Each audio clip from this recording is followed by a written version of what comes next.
고린도전서 15장 1절로부터 12절까지 말씀입니다. 고린도전서 15장 1절로부터 11절까지 말씀을 봉독해 올릴 때 여러분 살아계신 하나님의 음성을 들으시기를 바랍니다. 형제들아, 내가 너희에게 전한 복음을 너희에게 알게 하노니 이는 너희가 받은 것이요 또 그 가운데 선 것이라.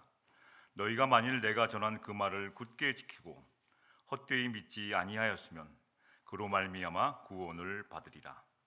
내가 받은 것을 먼저 너희에게 전하였노니 이는 성경대로 그리스도께서 우리 죄를 위하여 죽으시고 장사 지낸 바 되셨다가 성경대로 사흘 만에 다시 살아나사 게바에게 보이시고 후에 12 제자에게와 그 후에 500여 형제에게 일시에 보이셨나니 그 중에 지금까지 대다수는 살아있고 어떤 사람은 잠들었으며 그 후에 야고보에게 보이셨으며 그 후에 모든 사도에게와 맨 나중에 만삭되지 못하여 난 자와 같은 내게도 보이셨느니라. 나는 사도 중에 가장 작은 자라. 나는 하나님의 교회를 박해하였으므로 사도라 칭함받기를 감당하지 못할 자니라.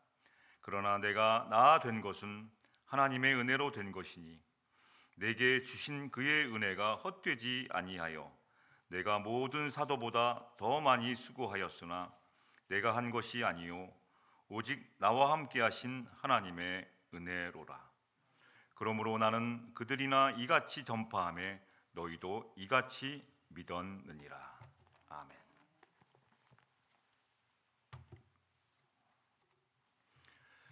여러분 반석 위에 세운 교회라는 말이 있습니다. 또 반석 위에 세운 신앙. 그러니까 기초가 단단한 신앙생활은 어떤 신앙생활인지 좀 점검해 보는 시간이 되었으면 좋겠습니다. 기초가 단단하다는 것. 기초가 단단하다는 것은 이 교회에서 이 그리스도의 십자가의 죽음 그리고 다시 부활하신 것을 어떻게 받아들이냐에 따라서 기초가 있는 신앙인가, 기초가 없는 신앙인가. 이 기초가 단단히 있는 사람은 어떠한 어려움이 와도 어떠한 환경에도 흔들리지 않게 되기 때문입니다. 그래서 그리스도의 십자가의 죽음, 다시 부활하심, 이것을 내 가슴 속에 굳게 기초처럼 단단히 가지고 있는 사람들은 영원한 생명이 있는 그 길까지 끊임없이 어려움이 와도 포기하지 않고 가게 된다는 것입니다. 이것이 교회의 기초요, 기둥이요, 반석이요, 우리 신앙의 기초가 되는 것입니다. 그래서 이제 재판에 가게 되면 우리가 증인 선서함 거 아닙니까? 이러한 기초를 가지고 우리는 복음을 전하면서 살아가면서 그리스도의 저희가 증인이 되는 겁니다. 증인. 나를 통해서 그리스도를 사람들이 알게 되는 거예요. 나를 통해서 그리스도를 부정하게 되기도 하고 나를 통해서 그리스도를 알게 되기도 한다는 것이죠. 재판에 가시면 증인 선서문이 있지 않습니까? 양심에 따라 숨김과 보탬이 없이 사실 그대로 말하고 만일 거짓이 있으면 위증의 벌을 받기로 맹세합니다. 맹세. 이렇게 하지 않습니까? 여러분이 가지고 있던 반석 같은 신앙을 기초로 해서 하늘과 사람들 앞에서 저희들은 맹세하며 사는 사람들입니다. 맹세. 하나님이 주신 양심과 숨김과 보탬도 없이 사실 그대로 증언하는 사람들이 저와 여러분이 돼야 됩니다. 그래서 증언을 잘하게 되면 믿음이 성장하게 됩니다. 증언을 하기 싫으면 게으른 사람이 됩니다. 증언을 대충 하게 되면 대충 믿음을 갖게 되는 것입니다. 대충 전하면 대충 믿는 사람이 되고 하나하나 진실하게 전하면 진실한 믿음을 갖게 된다는 것이죠. 그래서 우리 화면 한번 보시죠. 갈라디아서 6장 14절 말씀이 있습니다. 이걸 세번역 성경으로 읽다가 제가 이민 와서 처음 받은 말씀입니다. 성경을 읽는데 이민 와서 그래서 액자로 이렇게 만들었어요. 그래서 그래서 이민 생활은 이렇게 하자, 이민 생활은 이렇게 하자 이렇게 적어놓은 겁니다. 같이 한번 읽어보시겠습니다. 시작. 그런데 내게는 우리 주 예수 그리스도의 십자가밖에는 자랑할 것이 아무것도 없습니다. 그리스도로 말미암아 내 쪽에서 보면 세상이 죽었고 세상 쪽에서 보면 내가 죽었습니다. 네. 저의 이민 역사는 이 말씀으로 시작됩니다. 저희 가정에 죽었다는 겁니다. 내 쪽 방향이 선정돼 있어요. 이 개역 개정 성경에는 안 나와 있는데 이 세번역 성경을 읽어보니까 쉬운 성경 보니까 방향이 설정돼 있어요. 내 쪽에서 이렇게 바라보는 겁니다. 세상을. 다 죽었어요. 다른 사람들이 건강 다 잃어버리면서 열심히 일하는 걸 보고 부러워하는 생각이 없어요. 자식 농사 다 망쳐가면서 오로지 남을 짓밟고 그리고 성공하는 것을 보면 죽은 사람처럼 안타까워요. 근데 세상 쪽에서 나를 보면 저 사람은 교회를 이렇게 오래 다니는 대로 욕심이 이렇게 많어. 저 사람은 왜 이렇게 성질이 더러워. 저 사람 교회 다니는 사람 맞아. 이런 사람이 아니라 죽은 사람이 되는 겁니다. 내 쪽에서 세상을 보면 세상에 부러울 것이 없어요. 십자가밖에는 자랑할 것이 없어요. 또 세상 쪽에서 나를 보면 아직도 성질이 팔팔 살아있고 아직도 욕심이 많은 그런 사람들이 아니라 하늘의 미랄처럼 자꾸만 나눠주고 베풀고 그러한 삶을 살게 되는 것은 아닌지. 죽었습니다. 내가 오늘 다 거둬들인 걸 내일 못 갖고 가는데, 내가 죽으면 못 갖고 가는데 어떻게 이걸 가지고 있나. 욕심도 없고 다 나눠주는 바보처럼 사는 것이죠. 사도 바울은 그래서 사도 바울 굉장히 똑똑한 사람입니다. 여러분, 공부도 많이 하고 집안 가문도 좋은 사람이에요. 근데 사도 바울이 뭐라고 그랬습니까? 나는 날마다 죽었다. 어느 쪽을 보더라도, 이거 사도 바울이 고백한 거예요. 어느 쪽을 보더라도 나는 날마다 죽은 사람으로 살아가는 것이죠. 교회를 새로 나온 사람이나 교회를 오래 다니시는 분도 축복의 얘기보다는 이런 말을 자꾸 죽었다는, 목사가 자꾸 죽었다는 말하면 굉장히 듣기 싫어합니다. 그러나 이게 복음이에요. 이게 기쁜 소식입니다. 교회에서, 기독교에서 저와 여러분에게 들려줄, 세상 사람들에서 나가서 전파할 기쁜 소식이 바로 죽었다는 거예요. 그리스도가 나 때문에 죽었다. 나 때문에 십자가에 못 박혀 죽으셨다. 이게 기쁜 소식입니다. 그로 말미암아 부활하셨다. 사도 바울이 십자가를 자랑할 것이 없다고 말하고, 이제 부활을 잘 믿지 않는 사람들에게 당시 사람들 부활 얘기하면 헛소리하는 줄 알았습니다. 꿈꿨나? 저 사람 꿈꿨나? 환상 속에서 무슨 얘기하는 것이 아니라 그 당시에 헬라 문화에 빠져있던 사람들이 그 딱딱 이해가 안 되는 그 상황 속에서 논리적으로 맞지 않는 그 얘기를, 부활에 관한 얘기를 오늘 하는 겁니다. 이제 오늘 고린도전서에서 첫 번째 사도 바울이 얘기한 것은, 부활은 믿고 않느냐의 문제가 아니라 역사적인 사실이라고 말하고 있어요. 역사적인 히스토리가 그렇게 되어 있다는 거예요. 히스토리가. 이 구약 성경에 보면 역사서라는 것이 12권이 들어있습니다. 역사서. 히스토리 얘기가 딱 있어야 역사가 나옵니다. 역사는 사실을 기록해 놓은 거예요. 기독교 역사는 사실에다가 의미를 담은 겁니다. 그래서 히스토리칼이라고 그래요. 담았어요.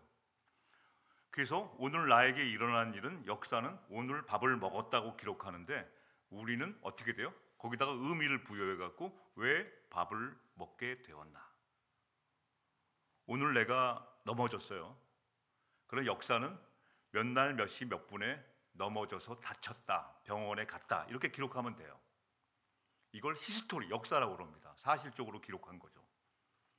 그러나 기독교의 역사는 의미를 담은 예수 그리스도라는 의미를 담은 역사이기 때문에 거기다가 왜 내가 넘어져서 아파서 다치게 되었나 의미를 부여하는 겁니다.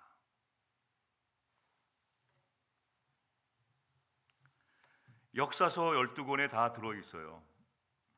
예수 그리스도께서 이제 부활하신다는 얘기가 역사에 이미 다 말하고 있다는 거예요. 여호수아서, 사사기, 룻기, 사무엘 상하, 열왕기 상하, 에스라서, 느헤미야서, 에스더까지 12권의 책이 부활의 역사적 사실임을 증명하는 것에 관한 말씀입니다. 앞으로 메시아가 오는데 메시아가 십자가에 못 박혀 죽은 다음에 부활한다. 이 얘기가 계속 나오는 거죠.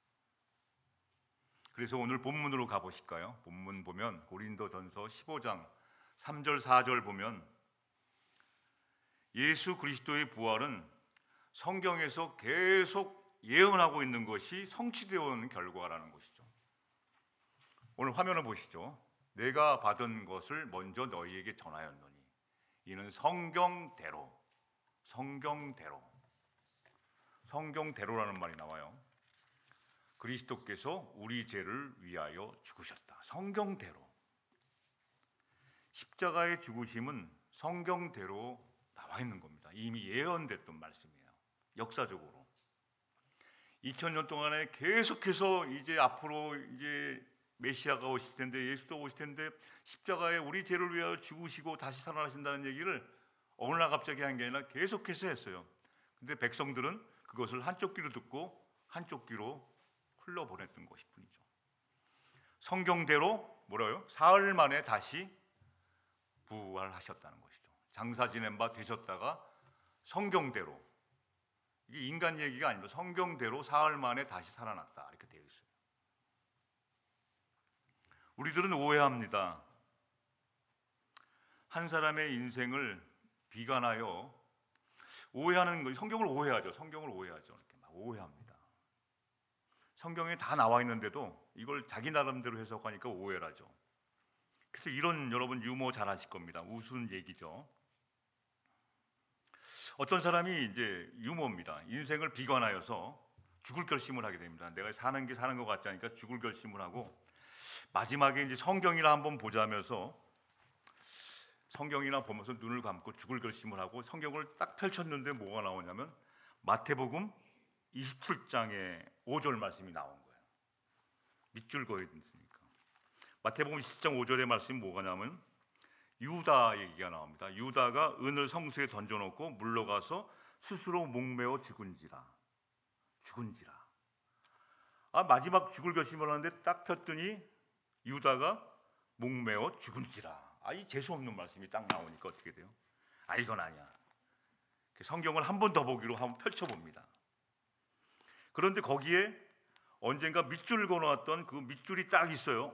이거 내가 주시는 말씀이구나 하고 딱 봐서 봤더니 누가복음 10장 25절 28절 말씀 뭐예요? 너도 가서 이와 같이 행하라 이렇게 되어 있는 거예요. 어서 죽으라 이런 말씀으로 받아들인 거죠. 이건 아닌 것 같아. 이건 아니야. 그래서 성경을 한 번 더 펴봤습니다. 세 번째 3세판이라고 있지 않습니까? 이번엔 맞겠지. 딱 3세판을 딱 펴보니까 열왕기상 18장 21절 말씀이 딱 오는 거예요. 너희가 어찌하여 두 사이에 머뭇하느냐 이렇게 나오는 거예요. 네, 아무도 안 웃으시는군요. 좀 웃으시라고. 이 험악한 세상에 웃으시면서 살려고 그러는데 네. 성경을 이런 식으로 보면 안 된다는 거죠. 저희가 요즘 새벽기도에 읽고 있는 것처럼 성경은 다 연결이 되어 있는데 이런 식으로 뽑아갖고 자기한테 편리한 말씀으로 딱딱이 보면은 성경은 전혀 예수의 십자가가 이해되지 않고 부활의 사실이 나타나지가 않습니다. 예수 그리스도의 부활은 역사적인 사실을 통해서 저희들에게 계속 예언했다는 겁니다. 오늘 사도 바울이 얘기한 거예요. 백성들에게. 이것은 역사적인 사실로 얘기된 겁니다. 두 번째, 오늘 본문 5절 고린도전서 15장 5절 8절 보면 예수 그리스도의 부활을 목격한 증인들이 그렇게 많다는 거예요. 하나님과 나 사이에 둘만의 얘기가 아니라 예수 그리스도의 부활을 목격한 증인들이 있다는 얘기입니다. 누구입니까? 게바에게 보이시고 후에 12제자에게와 또 누구가 있습니까? 500여 명의 형제가 일시에 예수님이 부활한 것을 봤어요. 다 증인이 있다는 거예요. 그 중에 지금까지 대다수는 살아있다는 것이죠. 이 본 사람이에요. 어떤 사람은 잠들었으며, 잠들었다는 것은 이미 이 세상 사람이 아니라는 것이죠. 그 후에 야고보에도 보이셨고 그의 모든 사도에게 다 보이셨어요. 예수님은 제자들에게 3년 동안 제자들에게 다 이 부활을 보여주셨어요. 그래서 제자들이 그 부활하신 것을 보고 치유가 됐습니다. 이 사역은 치유가 되지 않으면 못해요. 마음의 앙금을 갖고 마음의 분노를 가지고 예수님의 하나님의 일을 하면 너무 힘듭니다. 교회 일을 할 수가 없어요. 목회를 하느냐 안 하느냐가 문제가 아니라 내 안에 있는 뭐가 이게 상처가 뭐 이렇게 쌓여 있으면 이게 나갈 수가 없어요.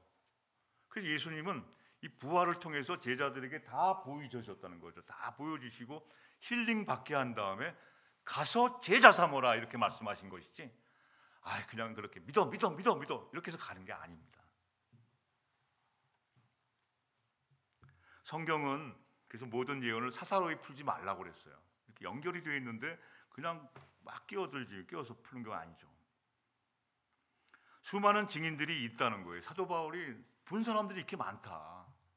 500명이 자식을 낳고 그 자식이 낳고 해서 얼마나 많은 오늘날까지 그 부활을 믿느냐 안 믿느냐가 문제가 아니에요. 지금은 다 믿어요. 다 알고 있어요. 아직도 부활을 믿느냐 안 믿느냐 갖고 싸우는 수가 없어요. 지금은 다 믿고 있습니다. 다 알고 있어요. 그런데 그 부활의 실황을 갖지 못하는 것이 문제지, 부활을 믿지 않고 그 문제가 아닙니다. 지금은 나는 죽어도 못 믿어. 지금은 그러한 시대가 아니라는 것은, 주님의 부활은 몇몇 사람의 조작하로 만든 것이 아니라는 사실을 사도 바울은 얘기하고 있는 것이죠. 세 번째, 오늘 본문에서 고린도전서 9절부터 15장 9절부터 11절 보면 이제 다른 사람들의 얘기만 하다가 이제 어떻게 돼요? 부활의 증인으로서 바울 자신을 얘기해. 나를 봐라, 나. 내가 어떤 사람이었습니까?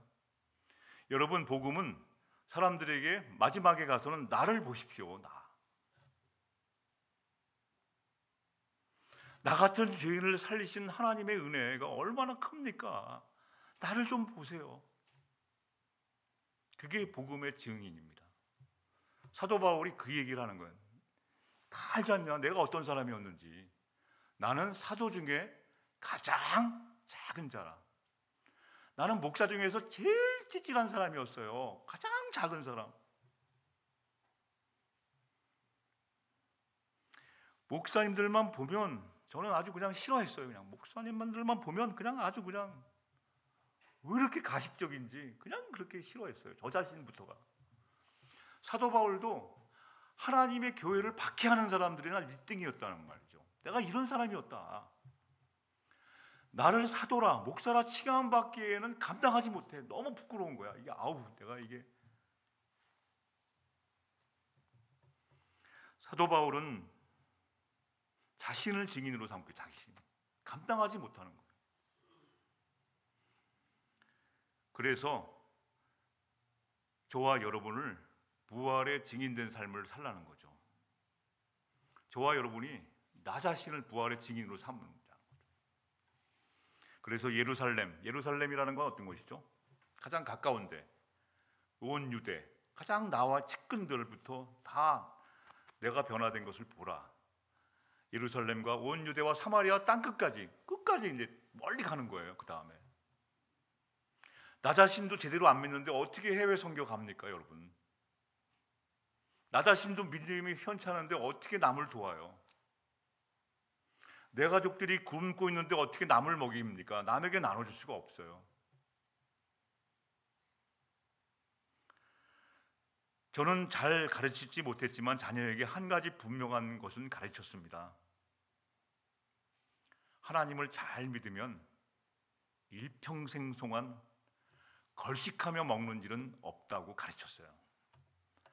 예수 그리스도를 잘 믿으면 너 평생 동안 먹는 것, 입는 것, 사는 문제로 고생하지 않는다고 가르쳐 줬어요. 그리고 그걸 믿어요. 그래서 가난해도 행복한 겁니다. 어려워도 행복해요. 왜냐하면 주님은 이런 문제로 나를 힘들게 하신 것이 아니기 때문에 믿는 것이죠. 사도 바울은 원래 그런 사람이 아니었는데 예수님의 부활하신 예수님과의 만남을 통해서 바뀌었어요. 내 인생. 사도 바울은 예수 그리스도의 부활을 말하고 다니는 사람을 유언비어라는 걸로 오해했어요. 유언비어 퍼뜨리지 말라. 그것을 믿는 성도들을 색출해내는 일에는 최고였어요. 색출해내갖고 괴롭히는 일이 사도 바울의 잡이었어요. 혼내주고 물불을 가리지 않고 어디 도망치면 끝까지 쫓아가서 잡아다가 혼내주는 게 그의 아주 삶의 기쁨이었어요. 그렇게 삶의 기쁨을 그런 식의 가졌던 사도 바울이 지금은 오히려 예수 그리스도의 부활을 증거하기 위해서 목숨을 내놓은 사람이 되었다는 사실을 자기가 증인으로 말하고 있는 것이에요. 내가 이런 사람이 되었다. 저와 여러분들은 예수 그리스도의 부활하셨다는 것을 증인을 되기 위해서 목숨을 내놓는 사람이 되셔야 돼요. 그것을 믿노라 하면서 입으로만 믿는 것이 아니라 부활을 믿고 우리도 이제 부활할 거 아닙니까? 그것을 믿는다면 그것을 전하기 위해서, 증인이 되기 위해서 거짓말하시면 안 돼요. 꾸며대시면 안 돼요.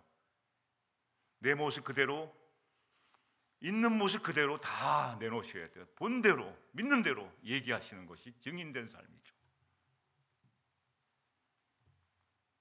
우리 10절 말씀, 사도 바울이 뭐라고 개방해요? 10절 한번 같이 보시죠. 10절 말씀 같이 한번 읽겠습니다. 시작. 그러나 내가 나 된 것은 하나님의 은혜로 된 것이니 내게 주신 그의 은혜가 헛되지 아니하여 내가 모든 사도보다 더 많이 수고하였으나 내가 한 것이 아니요 오직 나와 함께 하신 하나님의 은혜로다. 은혜예요. 하나님의 은혜 주신 겁니다. 내가 한 것이 아닙니다. 하나님은 오늘도 저와 여러분에게 계속해서 마음을 움직이십니다. 너 그렇게 믿으면 안 돼. 그렇게 믿으면 안 된다. 계속해서 은혜를 내려주시는 거예요. 근데 자꾸 문을 닫고. 이제 이 말씀을 저와 여러분의 말씀으로 가져와서 나에게 일상생활에 적용을 해보시기 바랍니다. 예수 그리스도의 십자가의 죽음이 나의 일상에 어떤 것인가, 부활은 나에게 어떤 의미가 있는지 한번 일상으로 가져와 보십시오. 자, 예수님 당시에 예수님의 십자가 사건을 일상으로 가져와 보시면 예수님의 제자들이 예수님이 십자가에 죽었을 때 어떻게 했습니까? 제 얘기가 아니라 성경에 나와 있는 것만 말씀하시면 돼요. 예수님이 십자가에 돌아가셨어요. 예수님을 따라다니고 당신 없으면 못 살아. 당신은 왕이시오. 구세주시오. 하고 따라다니던 제자들이 예수님이 십자가에 죽으시자마자 어떻게 했는지요? 어떻게 했습니까? 첫 번째, 여러분이 잘 아시지만 표현하기가 그러시면 첫 번째 숨어버렸어요. 두 번째 어떻게 했나요? 도망쳤어요. 일단 어려운 일이 생기면 도망치고 보는, 우리도 그러지 않습니까? 어려운 일이 생기면 함께해서 고민하고 하는 것보다는 일단은 발빼. 아우 나는 몰라요. 나하고 상관없습니다. 예수님과 함께 먹고 동고동락을 했던 그 제자들도 예수님이 어려움을 당하자, 죽음을 맞이하자 숨어버리고 도망치고, 또 어떤 제자들은 뭐라고 그랬어요? 사기당했다. 아, 속았다. 아, 내 인생이요. 3년 동안 나는 사기당했다. 투자했던 인생을 망쳤다. 아, 저렇게 무참하게 나약한 사람을 믿고 내가 왕으로 삼고자 쫓아다녔으니 내 인생은 바보처럼 살았구나 하면서 사기당했다, 속았다. 이게 제자들의 모습이었습니다. 그리고 또 어떤 제자들은 어떻게 했나요? 에휴, 다시 처음부터 시작해야지. 에휴, 3년 전에 했던 것으로 다시 옛날로 돌아갑니다. 과거로. 그래서 갈릴리 마을로 가서 고기 잡으러 다시 갔던 제자들이 있었습니다. 실제예요. 여기 갔다고 그랬죠. 원위치 나아가라고 그랬는데 다시 원위치, 옛날로 돌아가는 거예요. 애굽으로 돌아간 겁니다. 광야에서 나를 이렇게 우리를 고생시킵니다. 다시 애굽의 노예상에, 그때가 그래도 먹고 사는 건 문제 없었지 않냐 하면서 돌아가는 거가 똑같죠. 또 어떤 제자들은 예루살렘에서 엠마오 마을로 갑니다. 엠마오, 투벅투벅 기운 하나도 없이 걸어가요. 그 엠마오로 가는 제자들에게도 예수님이 나타나셔서 보여주셨죠. 그런데 예수님이 부활하셔서 그러한 제자들에게 나타나셨다는 거예요. 나타나셨습니다. 오늘날 저와 여러분에게도 함께 하셔요. 그래서 부활을 알게 하시고 믿게 하시는 겁니다. 그래서 그 당시에 이렇게 어려움을 당하고 예수 그리스도의 십자가의 일이 생겼을 때 숨어버리고 도망치고 원위치했던 그러한 제자들이 예수님이 다 오셔서 한 사람 또 제자들에게 다 부활을 보여주신 겁니다. 이게 부활의 역사적인 사실이에요. 특히 여러분 잘 아시는 도마 있죠? 미스터 도마라고 아시죠? 도마. 이 칼로 하는 도마 말고 이름이 도마라는 사람이 있습니다. 성경에. 도마는 그 당시에 직업이 뭐였을까요? 여러분 한번 상상을 해보시죠. 도마는 어떤 직업을 가졌을까? 오늘날로 말하면 도마는 과학자입니다. 공학도예요. 뇌가 아주 정밀한 사람이에요. 대충대충 말하는 사람이 아닙니다. 치밀한 두뇌의 소유자, 과학자 같은 그 도마에게 예수님이 나타나셔서 어떻게 했나요? 어떻게 했죠? 야, 너는 이렇게 믿음이 약하냐 이러시지 않았어요. 그런 치밀한 뇌를 갖고 있는 과학적인 논리를 증명하기 원하는 도마에게 임상 실험을 해주셨어요. 만져보아라. 그랬죠? 임상 실험을 했긴 거예요. 그런 공학도한테, 과학자한테, 의사 선생님에게 믿으십시오 이게 아니라 만져보십시오. 만져보라. 근데 베드로는 어떤 사람이었었나요? 베드로는 치밀한 뇌를 갖고 있는 사람이 아니에요. 욱하는. 베드로에게는 어떻게 부활을 나타내 주셨나요? 여러분 잘 아시지만 또 표현하기 그러죠. 제가 대신해 드릴게요. 베드로에게는 요한복음 21장에 보면 예수님이 브레코스트를 준비해 놓으셨어요. 브레코스트 세 가지 뭘 준비하셨죠? 생선, 떡, 그 다음에 숯불을 피워 놓으셨어요.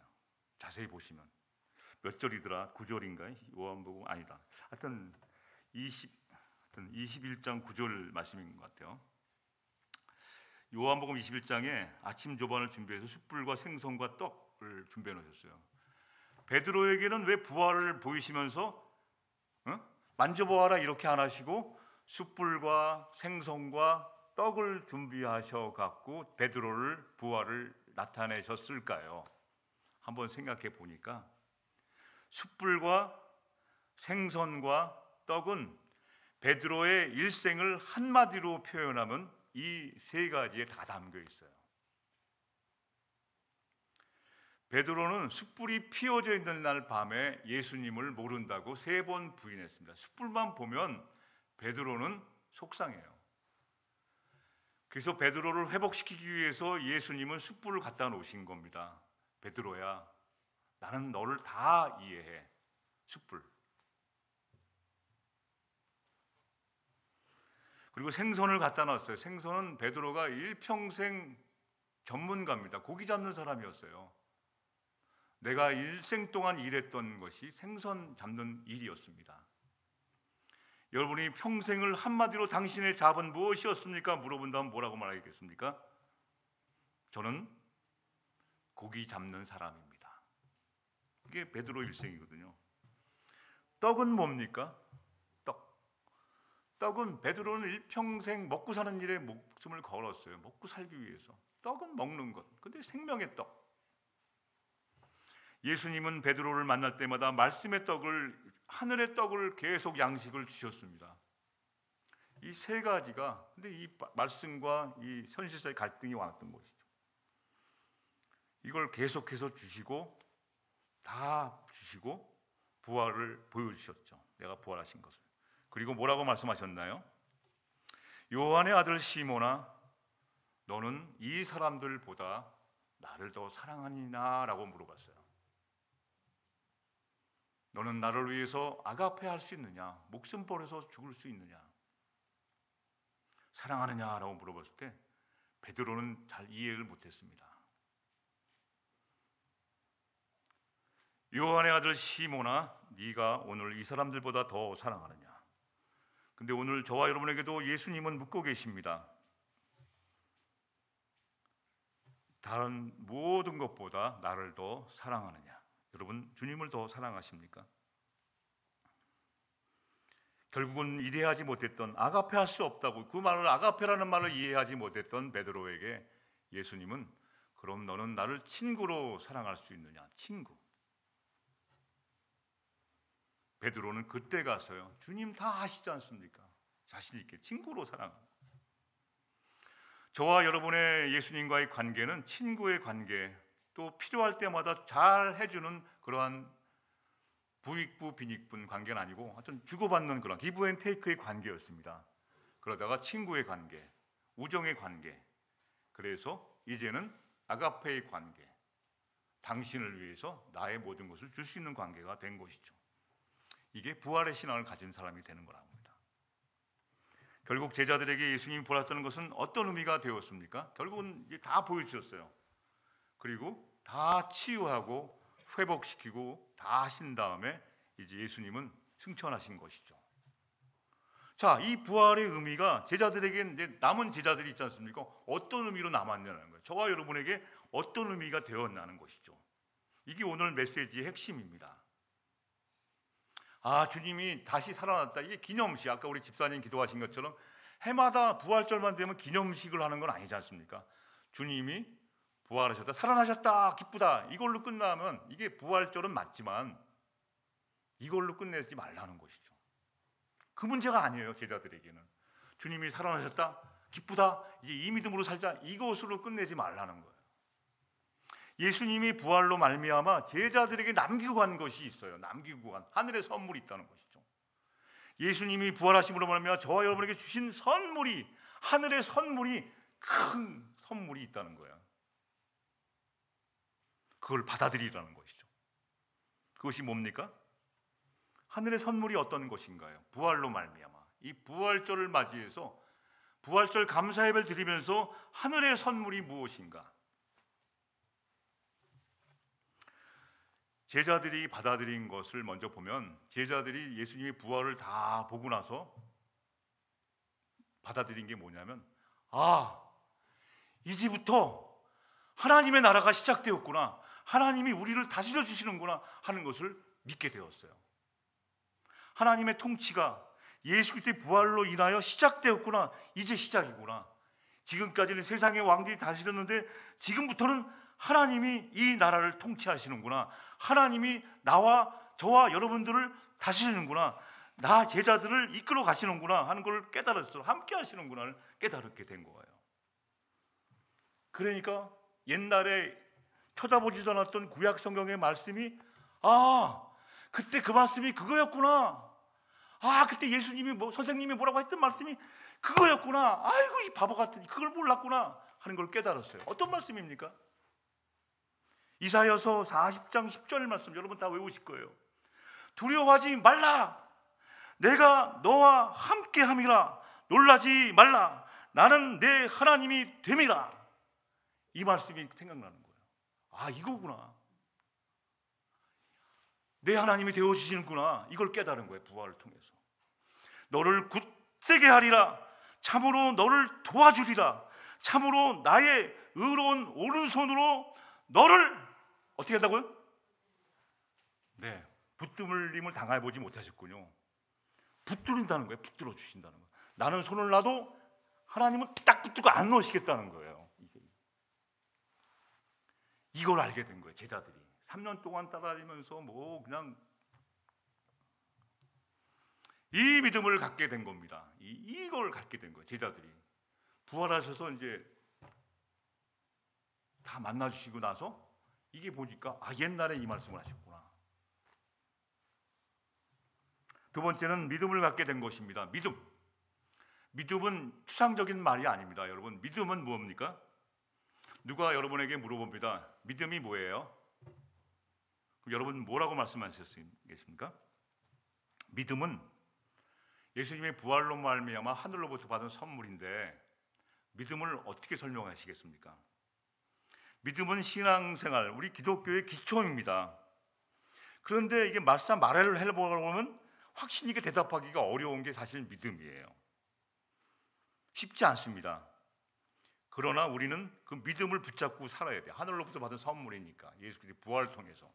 믿음이란 하나님과의 관계를 의미하는 겁니다. 쉽게 얘기하면 자식과 부모의 관계를 설명해 보면 어떻게 해요?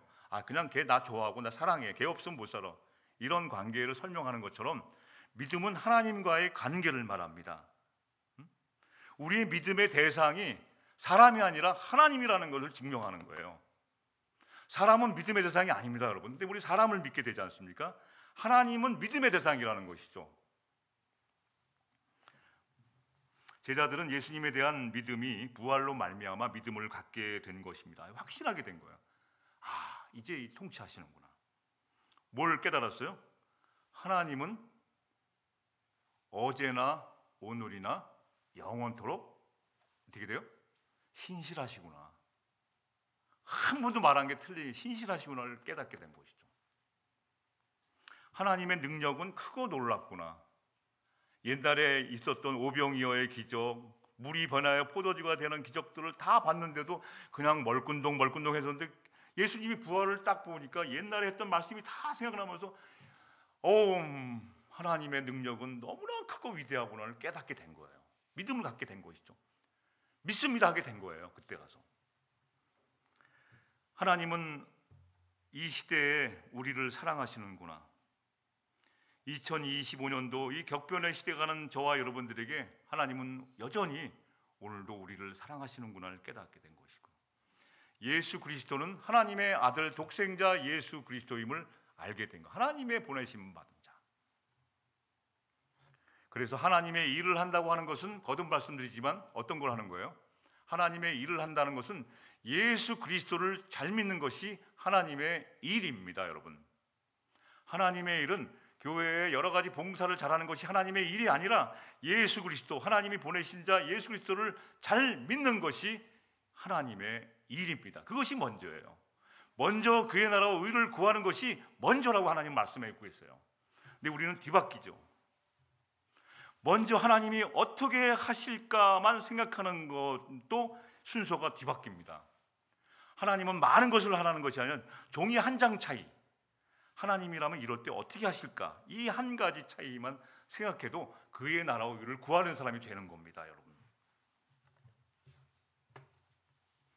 하나님은 저와 여러분의 믿음을 통해서 일하세요.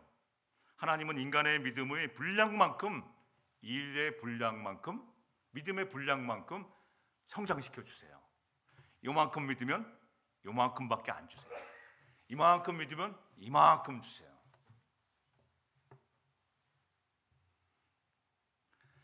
요만큼 주시면 요만큼.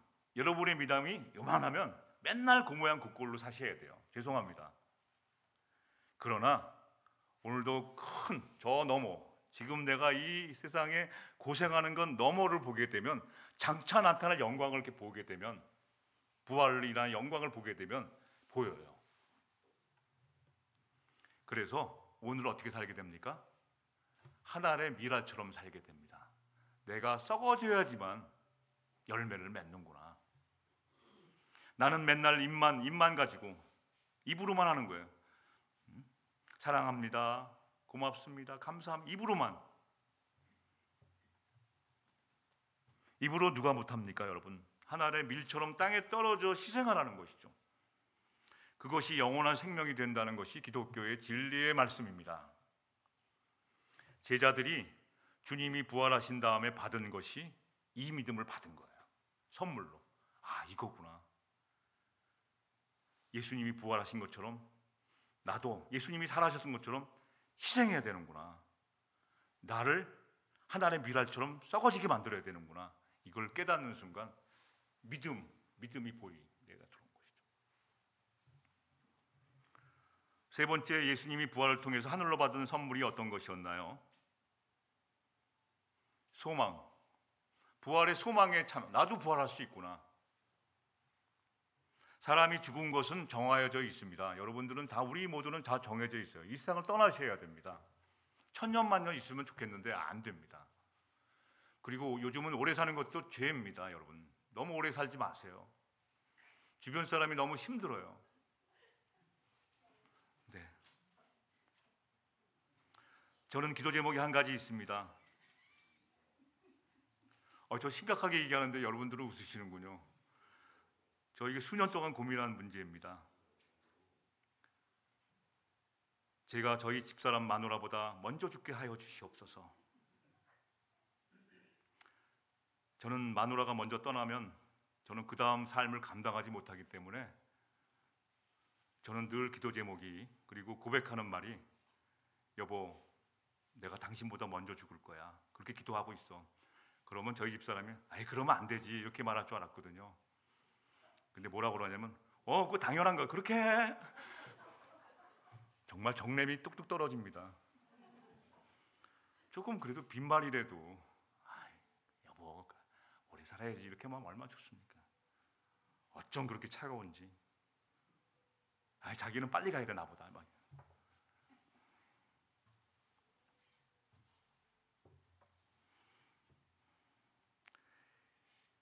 하늘로부터 받은 선물.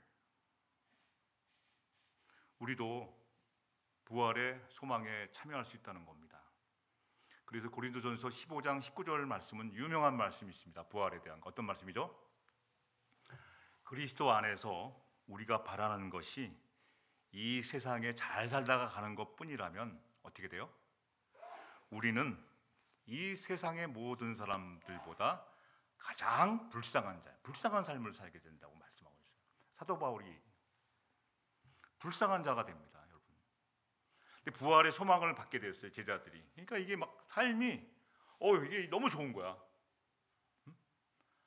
오래 살고 적게 살고 그게 문제가 아니라 이 부활의 소망이 있으니까, 예수님이 부활하신 것처럼 나도 부활하는구나. 새로운 몸을 입어서 멋쟁이가 되는 거예요. 흰 옷을 입고. 이제 끝으로 예수님의 부활을 통해서 제자들이 얻게 된 것이 어떤 겁니까? 선물로 받은 것이 하나님이 나를 사랑하시는 것을 알게 됐어요. 예수를 부활을 통하여 하늘로 받은 선물이 하나님의 사랑을 이게 받게 된 거예요. 하나님의 사랑을 알게 된 거예요. 날 사랑하시는구나. 여러분이 다 읽어보신 책으로 알고 있습니다. 에릭 프롬의 사랑의 기술. 옛날에는 아무리 읽어도 무슨 뜻인지 모르겠어요. 근데 인생을 좀 살다 보니까 쏙쏙하다. 이게 옛날에는 젊었을 때는 무슨 말인지, 에릭 프롬은 자기만 하는 얘기를 써놔갖고 몰랐는데, 사랑의 기술이라는 책에 보면 사랑은 훈련 받아야 된다는 거예요. 훈련. 인간은 실존적으로 외로움 자체예요. 외로움. 아무리 폼 잡아도 외롭습니다. 제가 아무리 거룩한 삶을 산다고 해도 외로워요. 근데 그 외로움은 어떤 것으로도 채워지지 않는다는 것이죠. 어떻게 채워져요? 누구와 이렇게 합해야 돼요. 이 합의를 통해서 외로움이 채워진다는 거예요. 근데 이 합하기 위해서는 훈련이 필요하다는 거예요. 사랑의 훈련이 필요해요. 사랑도 훈련 받으셔야 돼요. 응? 보세요. 탕자가, 누가복음에 보면 탕자가 둘째 아들이 아버지 유산 갖고 집을 나가다 다 이제 방탕했지 않습니까? 집으로 돌아와요. 돌아와서 발견한 게 뭐예요? 아버지가 나를 사랑하시는 것을 발견한 거예요. 4가지를 발견했어요. 누가복음 15장 나오는 탕자의 비유를 한번 자세히 읽어보세요. 그걸 읽어보면 아버지 하나님이 나를 이렇게 사랑하시는구나를 네 가지가 발견돼요. 네 가지. 더 많은데 네 가지만. 차분하게 보시면 네 가지 탕자의 비유가 나옵니다. 첫 번째는 어떤 사랑을 발견하겠나? 아버지의 어떤 사랑을 발견했나요? 아버지가 집을 나간 날부터 계속해서 나를 기다리고 계신 걸 발견하게 돼요. 나를 기다리고 계시고 나를 바라보고 있구나. 하나님이 저와 여러분들을 오늘도 바라보고 계세요. 주님이 바라보고 계시다니까요. 어떻게 지내나? 우리는 어떻게 지내셨어요? 물어보지만 하나님은 다 알고 계세요. 어떻게 지내왔나? 다 알고 계셔요.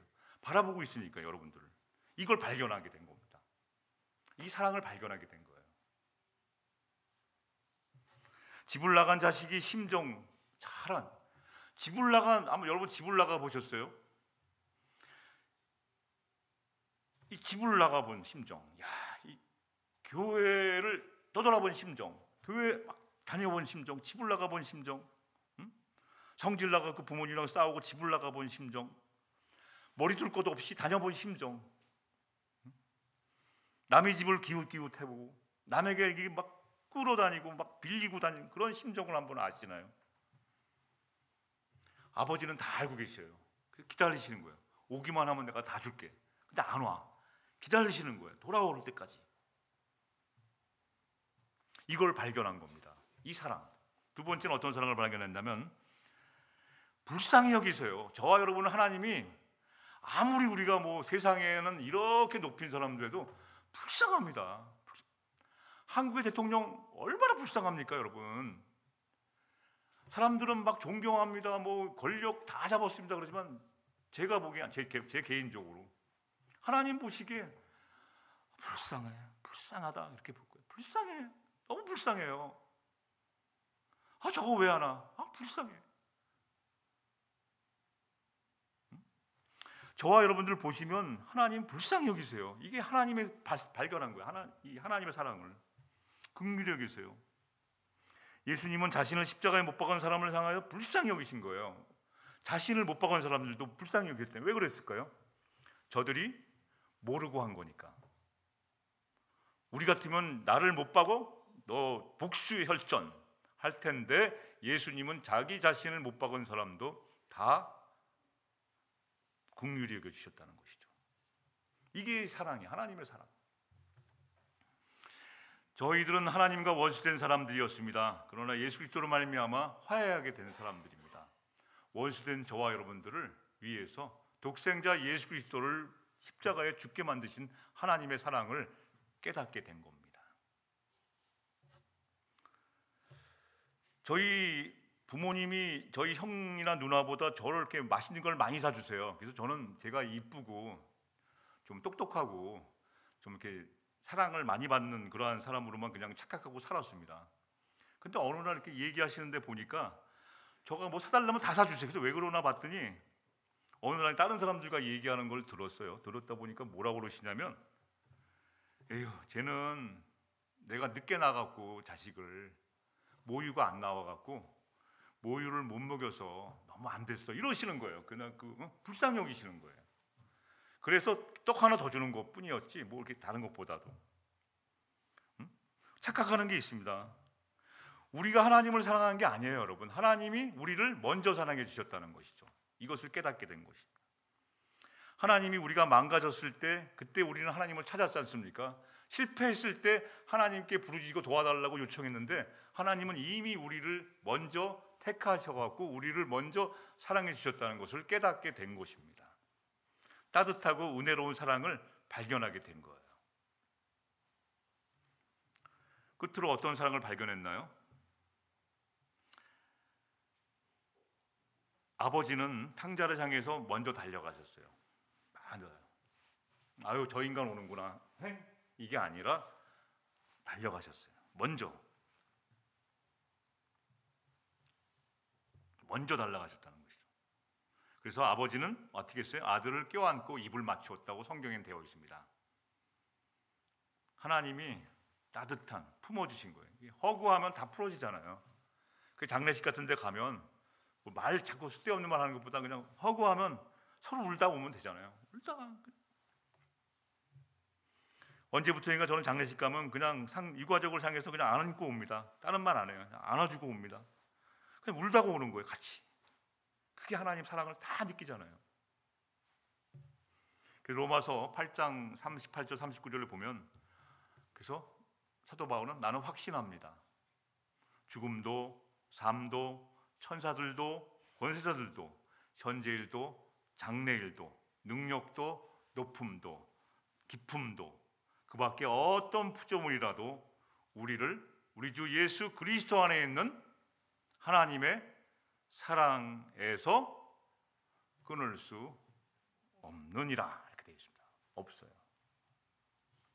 말씀을 정리하겠습니다. 제자들은 그리스도의 부활로 말미암아 하늘로부터 이러한 선물을 받게 된 거예요. 그 다음부터 제자들의 삶이 어땠나요? 속된 말로 배는 게 없었어요. 눈이 확 이렇게 됐습니다. 배는 게 없어요. 하나님의 통치를 받게 된 것이 시작되었죠. 하나님이 나를 손잡고 가시는구나, 내 손을 붙들고 인도하시는구나, 그걸 깨달았고 알게 됐고 믿음 갖게 됐고 하늘의 소망 갖게 되고 하나님의 사랑 받았어요. 사랑받은 자는 넘쳐서 이게 가만히 있을 수가 없어요. 가만히 있을 수가 없습니다. 아직도 사랑이 부족한 사람이 자꾸만 채워달라고 그러지, 사랑이 받아서 넘치는 사람은 이거 혼자 갖고 있을 수가 없어요. 이게 가만히 있을 수가 없는 거예요. 그냥 막 나가게 되는 겁니다. 이걸 선물로 받았습니다. 근데 이게 남의 얘기가 아니라 오늘날 저와 여러분의 이야기가 되시기를 주님의 이름으로 축원합니다. 기도하십니다.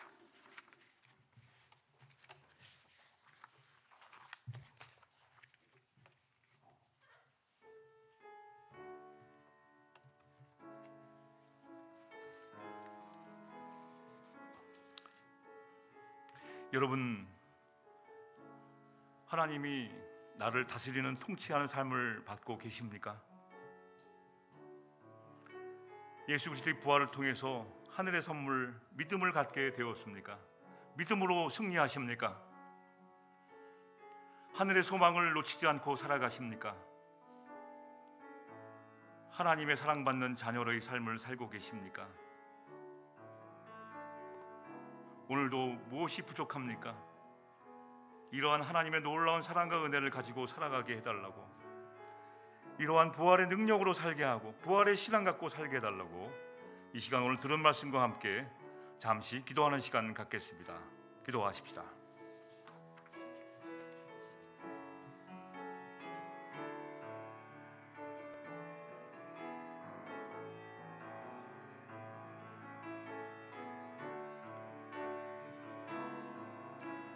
하나님 아버지, 저희들은 확신합니다.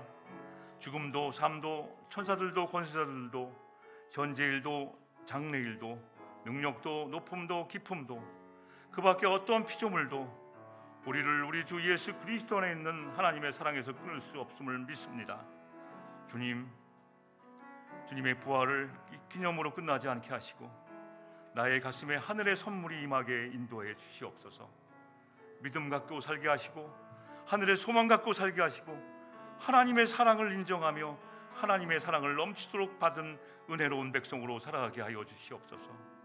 하나님의 다스림 따라 성령님의 인도함 따라 하루하루를 승리하며 살기를 원하오는 사랑하는 백성들에게 저 영원한 생명이 있는 그날까지 흰옷 입은 천사가 우리를 맞이하는 그 순간까지 함께 하기를 원하오며 예수님의 이름으로 기도하옵나이다.